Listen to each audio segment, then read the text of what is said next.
Money and Me on Your Money, only on Money FM 89.3. Welcome to Money and Me. I'm Michelle Martin. Today we're going to level up your understanding of the metaverse.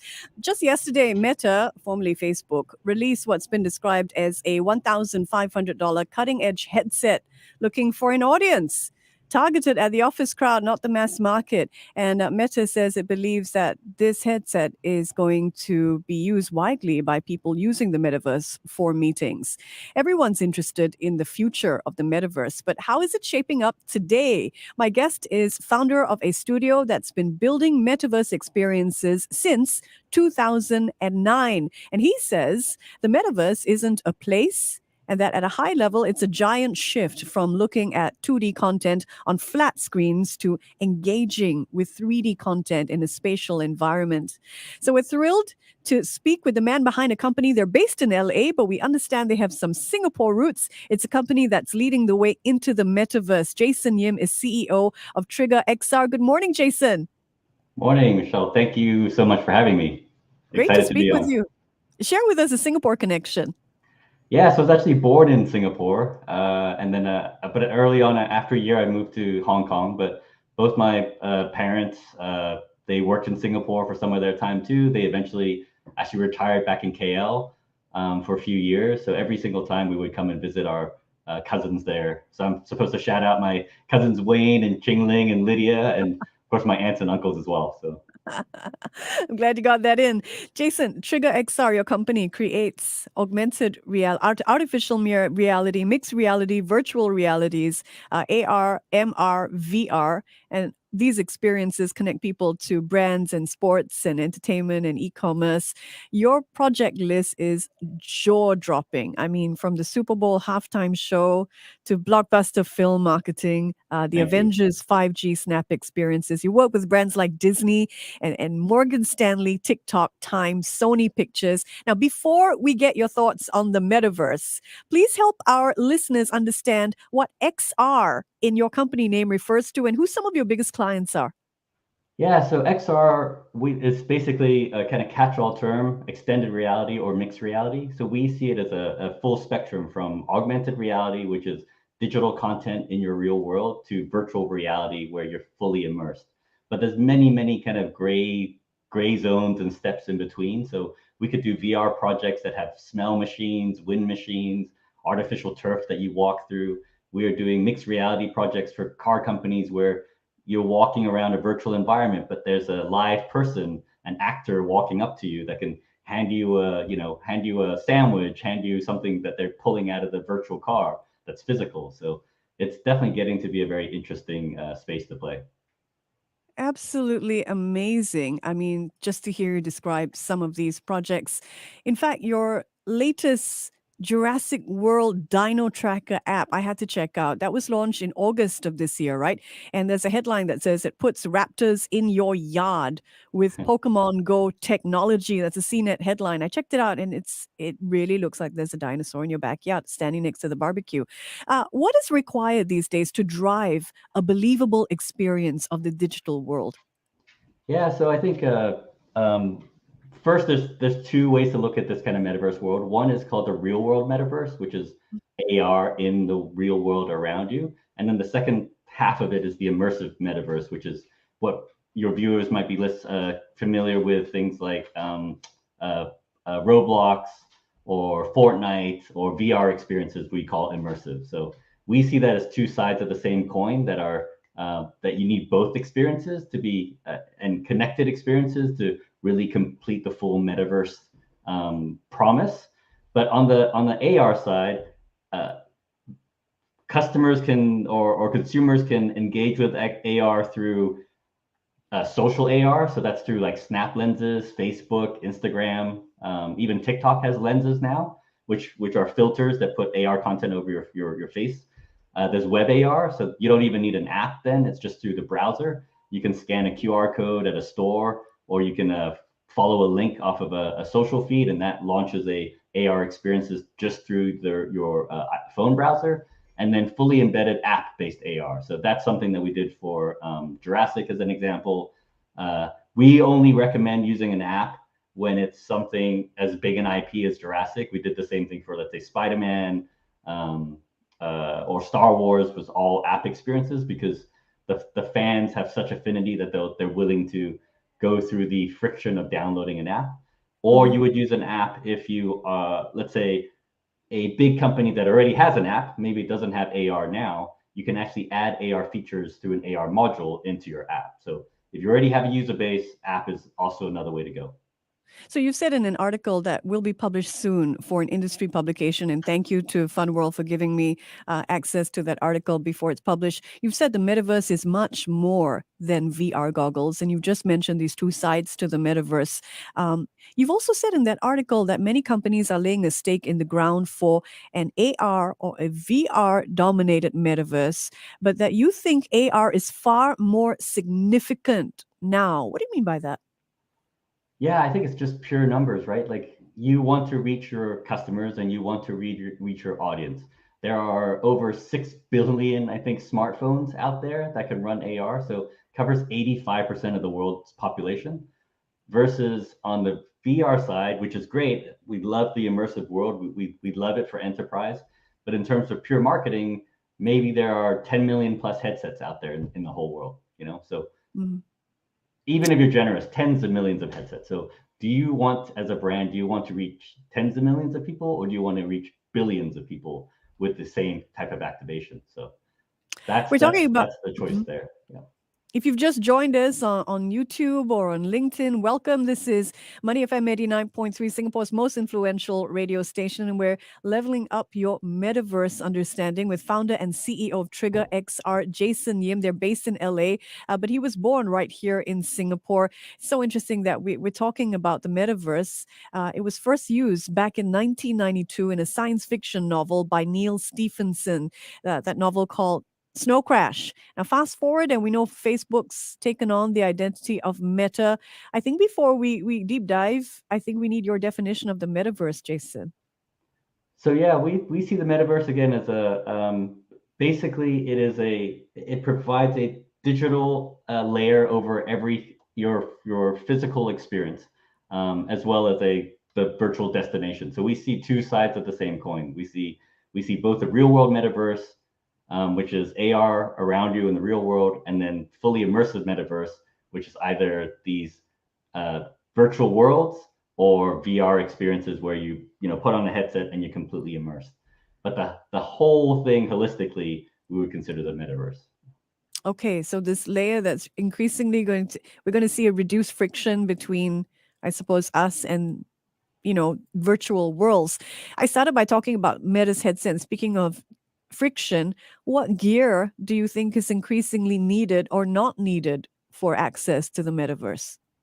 Yeah, so I think obviously we have the smartphones in our pocket, so that will give you a lot of access, I think, again, to AR. The great part about that is it's contextual, it's small, it's easy to load, it may be small bite-sized experiences, but has lots of different utility. And then when you have time, you can then go and dive into something like a Fortnite or Roblox, where they have average, play times of 2.5 hours a day or something like that, where a person can really immerse themselves, right?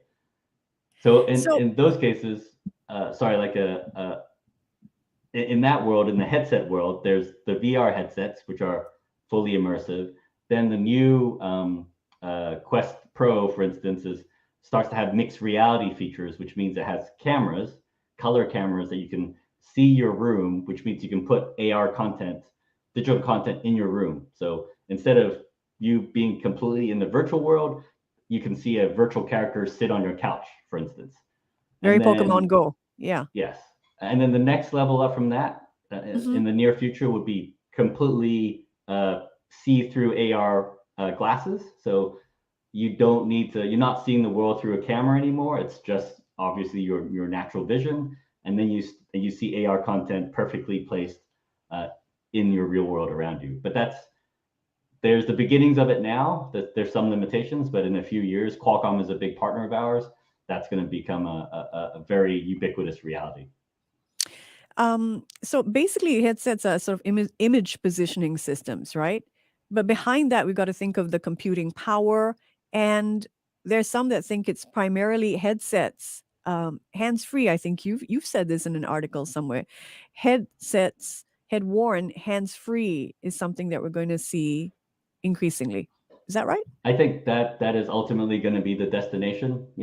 I think but it's a slow kind of progression, and I think a lot of the content and a lot of the behavior, you'll get used to it on your phone. You'll start using your phone for those things in AR, and then at a certain point, the glasses will be available, and it's like, oh, it's easier now on my glasses than I did on my phone, but I'm still used to getting all that same type of content, still doing the transactions that way, but it just became a little bit easier because I can do it all through my glasses. Gosh, we're all aiming for that, right? Ease, less friction in terms of entry into this world. You've said connectivity players, hardware players, software players, services, content. There could be many beneficiaries from the development of the metaverse. This in your Forbes article. From what you're seeing, Jason, where is the major investment going towards from your practitioner viewpoint? Yeah, I mean that's why I think whenever I hear people talk about the metaverse as a single destination, a single winner sort of play, like I just don't think it's going to be like that at all. It's really, if you think about what happened with smartphones, yes, Apple was a big winner from that, but Samsung also won, LG also won, all these other OEMs won, but then also the telcos, that are now pushing 5G bandwidth and selling those kind of services and more data like that, they are all winners as well. So it's a big ecosystem of many players. So we see investment, of course, from the list you said before, from hardware to software to content to, it's such a new world that there are so many places that I feel that there's greenfield opportunity for people to get in. Jason Yim is founder and CEO of Trigger XR. We're diving into the future of the metaverse with Jason. We'll be back after these messages. Stay with us. Your money, only on Money FM 89.3. Have you diversified some of your investment portfolio into physical precious metals? Worried about inflation and keen to grow your wealth in gold, silver, and platinum? Singapore's most trusted international bullion dealers, Indigo Precious Metals, offer the lowest market prices and an impressive selection of coins, bars, and collectibles from the world's leading mints and refineries. Visit their new showroom at 23 Amoy Street or shop their online store now via ipmbullion.com. Money and Me on Your Money, only on Money FM 89.3. Jason Yim is the founder and CEO of Trigger XR, a leading global XR agency. How is the metaverse evolving, Jason, and how are major brands taking advantage of what this space allows for, in your opinion? Yeah, it's very interesting. I think, I remember, a few years back where when we were pitching, we had to explain what AR was, and people were kind of trying things, onesies and twosies, they would maybe try it on one movie or a little thing here and there. But now, on the marketing side, everything is moving towards scale, so we are seeing AR as part of the typical digital marketing budget for many movies, many products. We're seeing brands kind of coming to us and buying 1 year's worth of activation. Instead of one snap lens or one web AR experience, they're buying 40 over 2 years. We're doing kind of full advisories for even some of our retail clients, where it's not only using the metaverse for marketing, but actually trying to figure out services and products in the metaverse that can target specific customers that they have. So it's going through a big transformation now, and I think there's a shift too from seeing some technologies out there or platforms out there like Roblox that were before were primarily for gaming. Mm-hmm. But now brands can look at that and see 55 million daily active users. That's a significant number, right?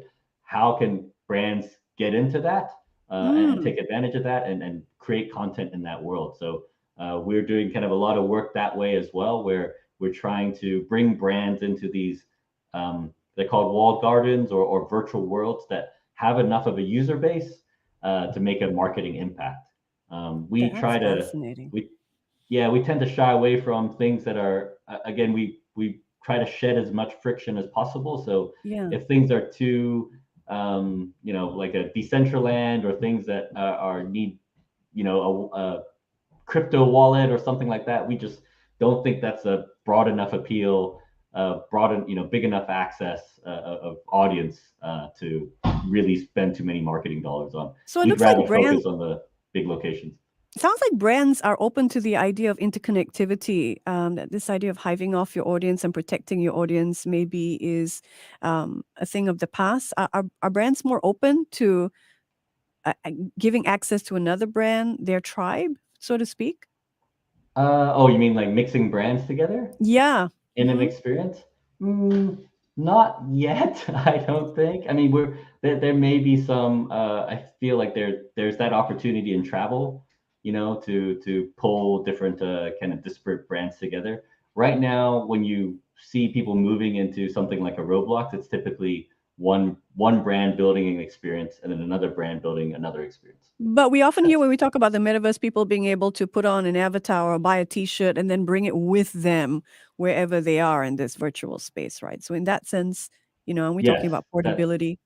there is that kind of portability, yes, but there's not that's kind of just built into the avatar system in Roblox. Whatever you're wearing, you can let's say take from place to place to place, but there may not be that other types of they're not interconnected in the sense that like I can't walk through one room and then bloop, I'm from Nike world into Adidas world, or they are the Walled off, so to speak. they're world off. Yeah. Okay. You, Okay. you Got could it. maybe bring a jacket from one place to the other, but the games don't carry across, so the logic doesn't carry across.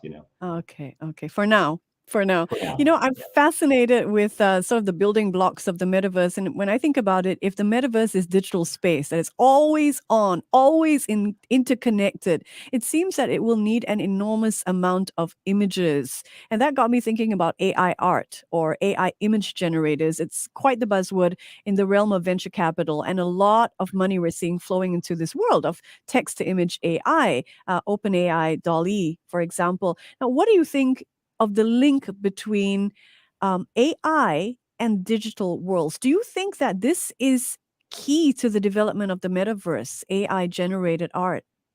I think 100%. I mean, even for us as an agency, we started using Dolly and Midjourney. Actually, a week and a half ago, we won one of our first bids completely using Dolly and Midjourney creative, not creative, but the art itself. Wow. So it was, and that it still feels almost like version 1.0.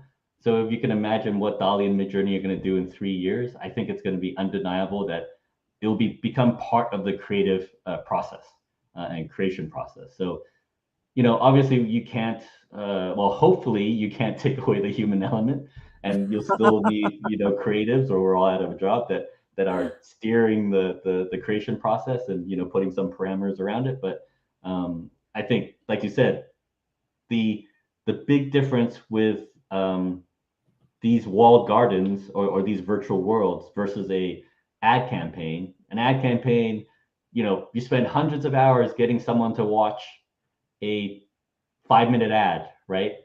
That's 5 minutes of time. What if you need to engage someone for 2 years every single day for 2.5 hours a day? So yes, there needs to be some kind of content solve, and we think AI will be a big part of that. But the other thing that AI ties into is also the believability of everything. So, in the future, you may not have to write the script for conversation for every single character. It might just have a natural language kind of a conversation database that can freely come up with a conversation as you're interacting with a character. So that's another way that AI can play a role. Wow. So if you think of the narratives that are going to power this digital space, then AI may be key to developing this conversational narrative, independent of someone. Right now, you're speaking these graphics, these synthetic graphics into existence, right? It's text to image right now. Yes. But the Text to image, potential right. is this like constant iteration of these images Or independently. a constant evolution of, let's say, a relationship between your character and a character that you meet in the game, you know? Right. And it's not a written thing, it's just something that that the AI is learning over time. Or it could be applied to music. Let's say you have a composer that's writing the main kind of themes and the stems, but then the AI is generating the actual soundtrack on the fly based off of how a player's doing, you know, how Wow. much inventory they have, how they did yesterday, how many friends they have in the game, like all that can be kind of factored in as well. So, as someone who was trained in graphic design, uh, what do you think of AI generated art and, you know, this meeting of artificial intelligence and the future of expanding creativity through AI? So I think, luckily, from graphic design point of view, I think we were there to be problem solvers. You know, you're using photography, you're using type, you're using other things to solve a communication problem. So I do see AI as a tool, you know, that's great to add into it. If I was a pure concept artist right now, I would actually be a little bit worried. I would say if you are a concept artist right now and you're seeing what DALL-E and Midjourney can do, like try to figure out a way where it is using it more as an accelerator for you, you know, like turning it back around. Like as a concept artist, if I could take what DALL-E, if that accelerated my work by, you know, 90%, and then I only do the final 10%, but I make that 10% look, you know, 10 times better than everyone else can, that would be my differentiator versus like fighting against this tide, because I don't think you can put it back in the box, you know. The genie is It's out out there. there. You The just want a genie's out there. contract using DALL-E. Can you tell us what that involved? It was more that we already had the concepts in our head, and normally we use either our illustrators to draw everything out. We you know, in line drawings show how this AR is going to work, or we have our designers using Photoshop and other tools to actually make comps of how this stuff will look. But in this case, our studio was quite busy. Our illustrator was in Australia on a vacation. So we just, you know, we had been using DALL-E and Midjourney for small things, like you know, a presentation cover, for instance. But in this case, one of our innovation team took the lead and just put in, you know, X number of hours and created all this presentation material that I think if we had given it to a concept artist, it would probably have taken 3 weeks.